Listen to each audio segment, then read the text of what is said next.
Hi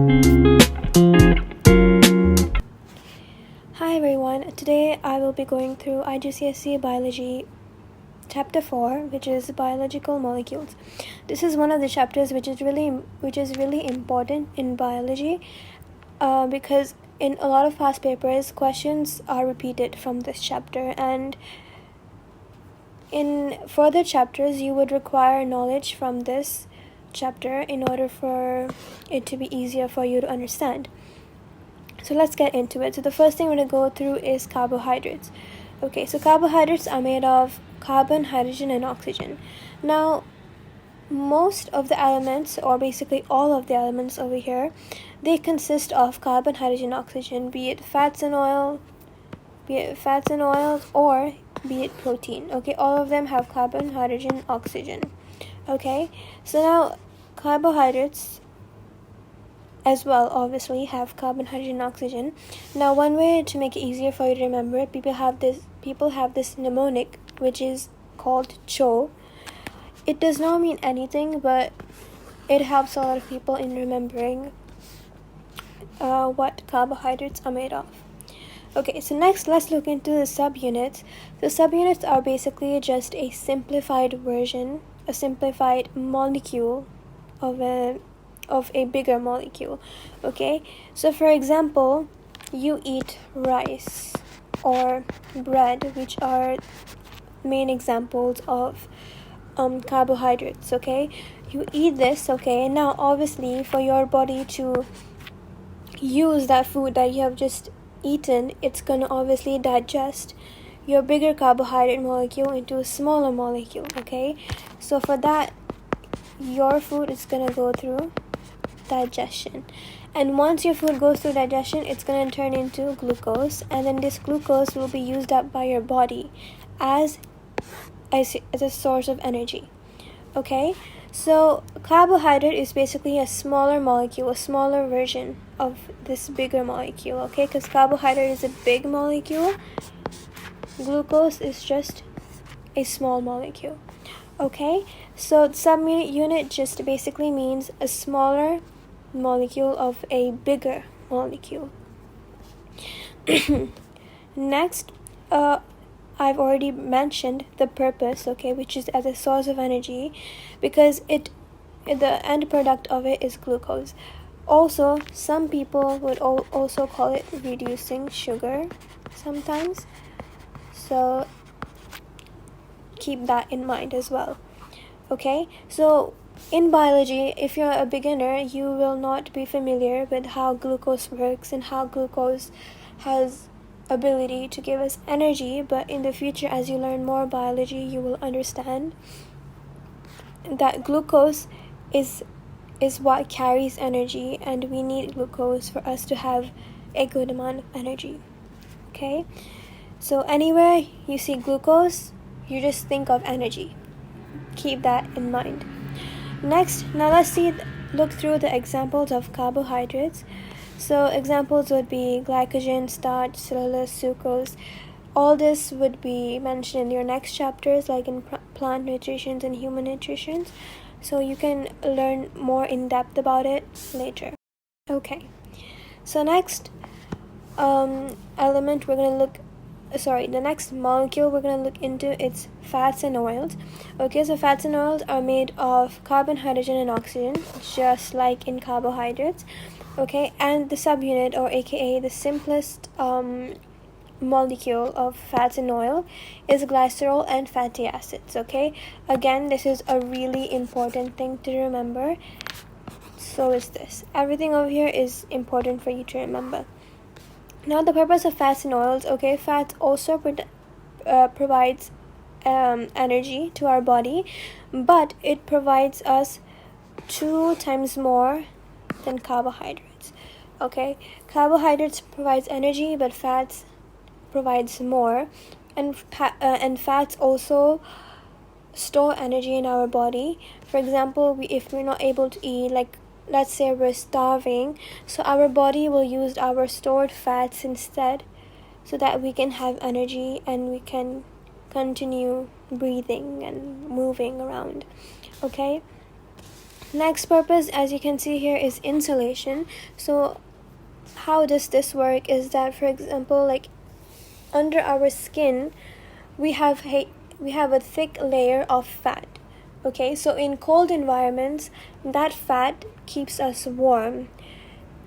So that's basically how insulation works, through fat. And cell membranes and hormones are also made through fats. Next, we're going to look into proteins. So proteins are also again made of carbon, hydrogen, and oxygen. However, they differ in one way, that they have one extra element called nitrogen.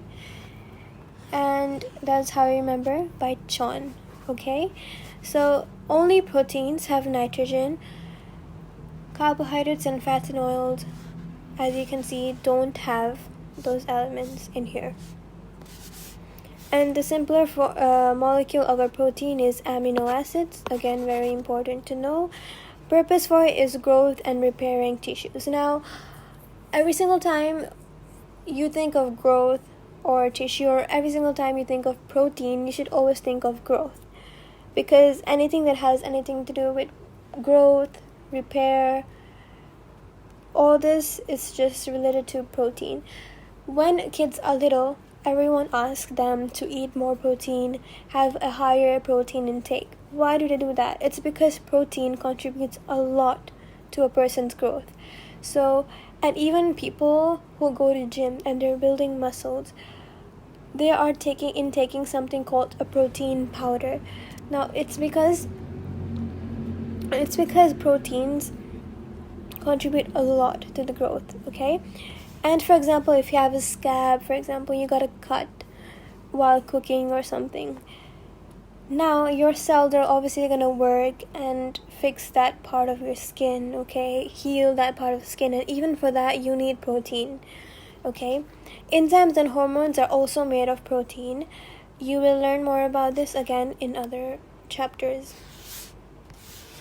So next, let's look into the type of carbohydrates. Okay, now you have three main types. So one is monosaccharides, disaccharides, and polysaccharides. Now I want you to look at the starting words over here: mono, di, poly. These words, okay, they help you a lot in understanding these difficult looking words. I know they're difficult, but they're actually quite simple to understand. So you should always remember that mono means one. If you're learning physics, you might come across a word called monochromatic, which means single frequency. So as you can see, mono, even in that, means one, okay? So mono always means one, remember that.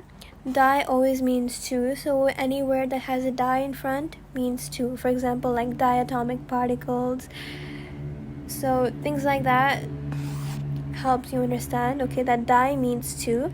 And poly means more than two. Okay, remember these three terms and it will be way easier for you. So monosaccharide in a carbohydrate is basically glucose. Okay, because it's the simplest form of carbohydrate, so obviously it's going to be a monosaccharide. Disaccharide is basically when two monosaccharides join together and they form disaccharide. As you can see over here, I have a diagram. Okay, now over here you have one monosaccharide.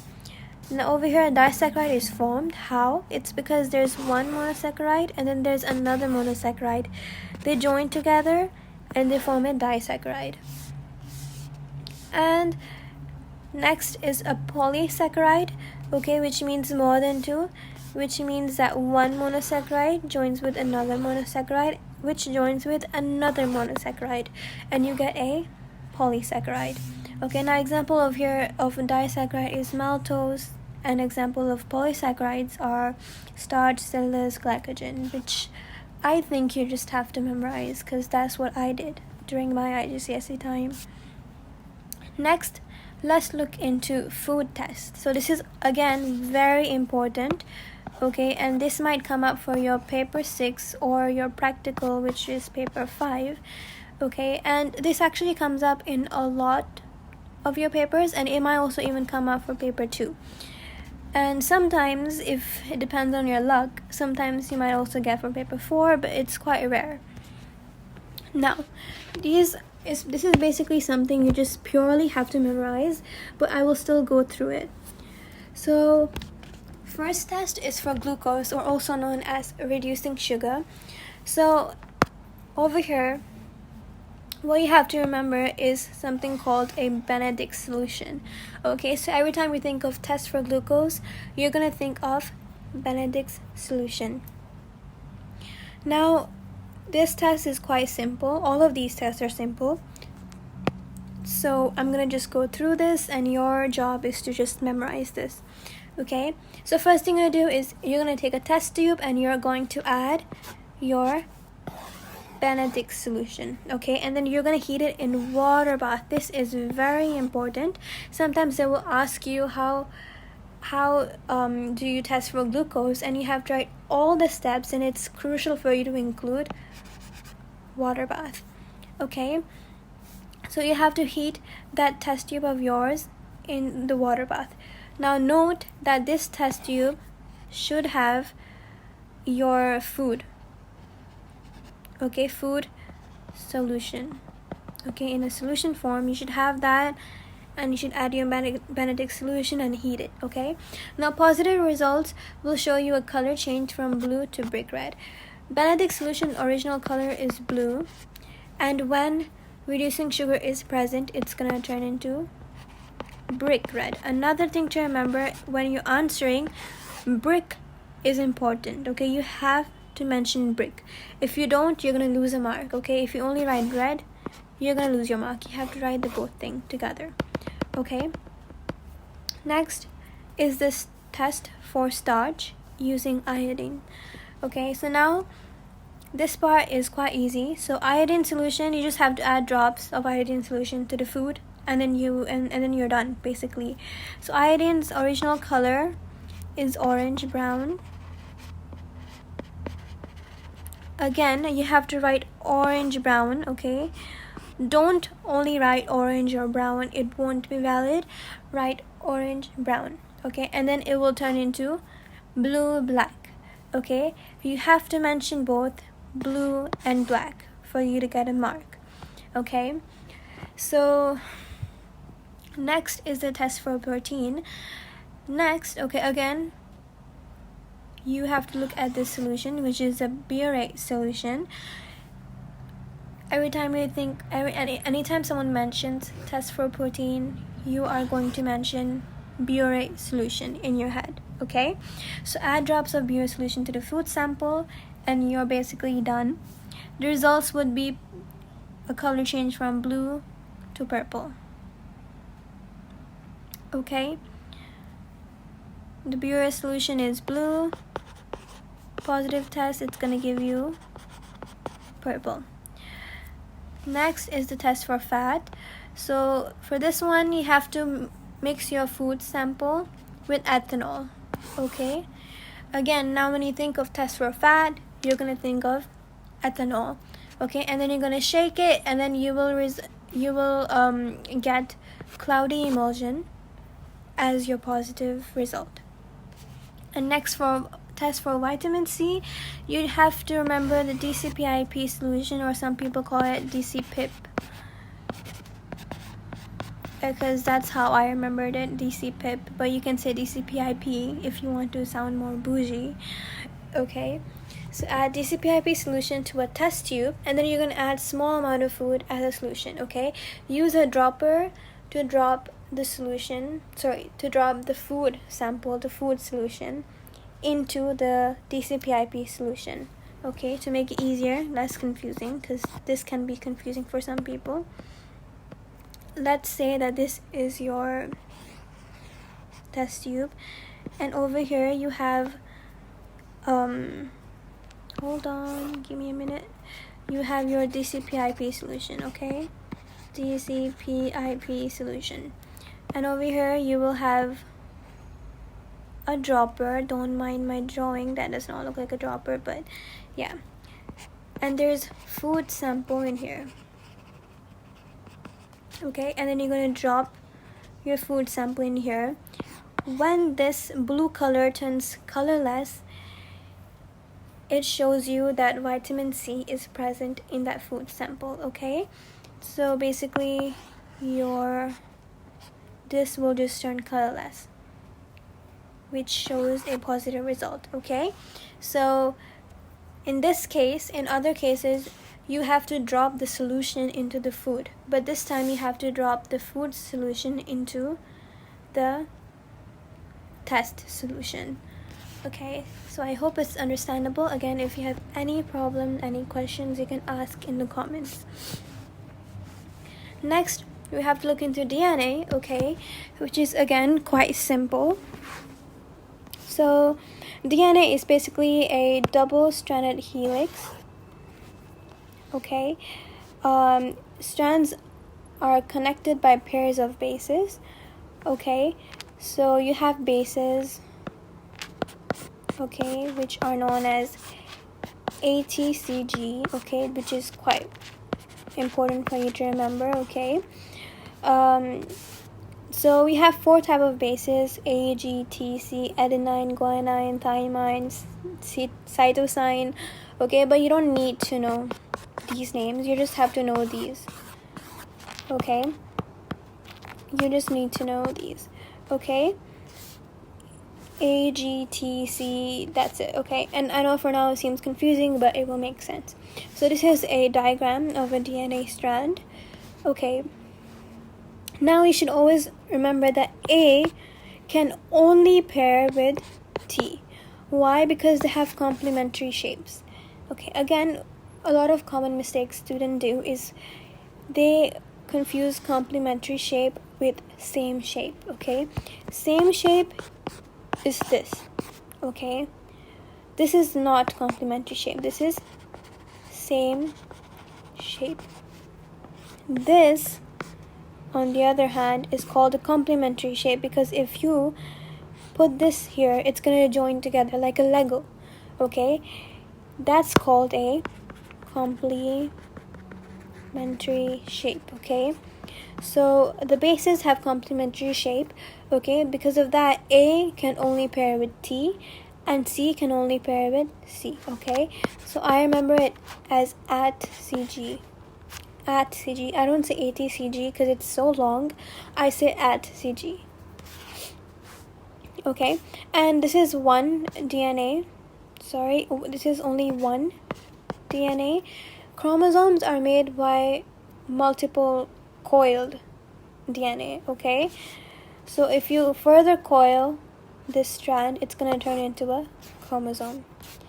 So basically that's pretty much it for this chapter. I will go through as a summary again. So in carbohydrates, you have carbon, hydrogen, oxygen. Its subunit is glucose or reducing sugar. Fats and oil has the same elements like carbohydrates. However, they have 2 times energy of carbohydrates. Subunits is glycerol and fatty acids. Protein has the same elements as carbohydrates and fats and oil, but it also has nitrogen. Subunit is amino acids and purpose is for growth and repair. And these monosaccharide, disaccharide, polysaccharide, just remember these terms and you're good to go, and maybe even memorize their examples. Okay, food test, just remember, I'll write it down over here. Glucose, think of Benedict solution. Okay, starch, think of iodine solution. Protein, think of biuret solution.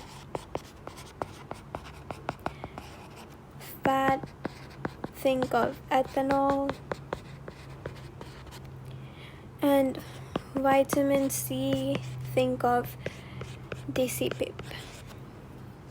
Okay, that's pretty much it. Rest of it you just have to memorize. It seems like it's a lot, but trust me, when you get into it, you will be able to memorize it. Okay, and next is the DNA. Just remember at CG and complementary shapes of the bases. And yeah, that's pretty much it. hopefully this video has been helpful for you. If you have any questions, you can comment, and please to support this channel, please like, and if you want more content, please subscribe as well. Thank you.